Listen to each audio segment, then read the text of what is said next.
Global માર્કેટ્સથી સારા સંકેતો નહીં. એશિયામાં મિક્સ્ડ કામકાજ, પરંતુ ગિફ્ટ નિફ્ટીમાં થોડી ઘણી મજબૂતી. ગઈકાલે સતત ચોથા દિવસે ઘટીને બંધ થયા હતા. S&P 500 અને નાસ્ટેક. ફેડ ચેરમેનના નિવેદનથી બગડ્યો મૂડ. જેરોમ પોવેલ મુજબ જલ્દી રેટ કટની નથી સંભાવના. ક્રૂડ ઓઇલની કિંમતોમાં સતત ત્રીજા દિવસે ઘટાડો. 3% ઘટી $87 પાસે પહોંચ્યું બ્રેન્ટ. ઇઝરાયલ અને ઈરાન વચ્ચે યુદ્ધનું જોખમ હળવું થતાં કિંમતો પર દબાણ.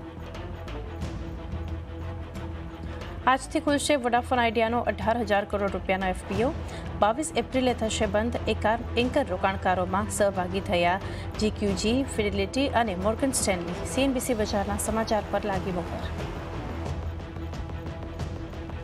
ક્વાર્ટર4માં ટાટા કમ્યુનિકેશન્સનું નબળું પ્રદર્શન. વાર્ષિક આધારે આવકમાં 24.6%નો ઉછાળો, પરંતુ નફો 1.5% ઘટ્યો. માર્જિન્સના ફ્રન્ટ પર પણ નિરાશા. 22.6%થી ઘટી 18.6% પર આવ્યા.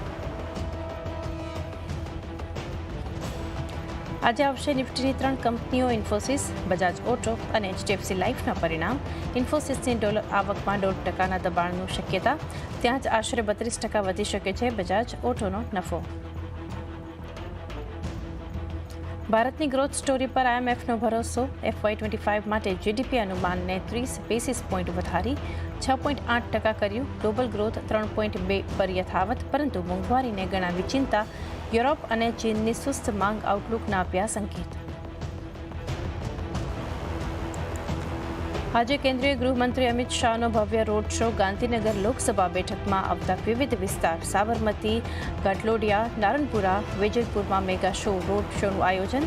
આવતીકાલે નોંધાવશે ઉમેદવારી. અને ભાજપના 4 સાથે જ કોંગ્રેસના 6 ઉમેદવારો આજે ભરશે ઉમેદવારી પત્ર. નવસારીમાં CR પાટીલ ઉમેદવારી પત્ર ભરશે. ફોર્મ ભરતા પહેલા વિજય સંકલ્પ રેલીનું આયોજન. 1 લાખથી વધુ લોકો ભેગા થવાની શક્યતા. Good morning.